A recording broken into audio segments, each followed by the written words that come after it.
കേരള കോൺഗ്രസ് പാർട്ടിയുടെ രാജ്യസഭാ സ്ഥാനാർത്ഥിയായി പാർട്ടിയുടെ അനിഷേധ്യനായ ചെയർമാൻ ജോസ് കെ മാണിയെ കേരള കോൺഗ്രസ് പാർലമെൻ്ററി പാർട്ടി യോഗം ചേർന്ന് തീരുമാനിക്കുകയായിരുന്നു. ആ തീരുമാനം ജനാധിപത്യത്തിനും മതേതരത്വത്തിനും അദ്ദേഹം ഇന്ത്യൻ പാർലമെൻറ്റിൽ നൽകിയിട്ടുള്ള സേവനങ്ങളും പ്രവർത്തനങ്ങളും വിലയിരുത്തപ്പെടും.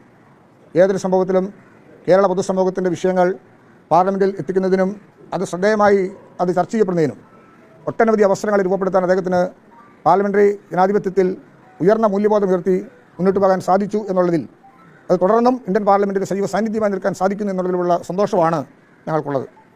തീർച്ചയായിട്ടും കേരളത്തിലെ എല്ലാ വിഭാഗം ജനങ്ങളും ആഗ്രഹിക്കുകയും കേരള കോൺഗ്രസ് പാർട്ടിക്ക് ഏറെ സന്തോഷം നൽകുകയും ചെയ്യുന്ന ഒരു തീരുമാനമായി ഞങ്ങളിതിനെ കാണുന്നു.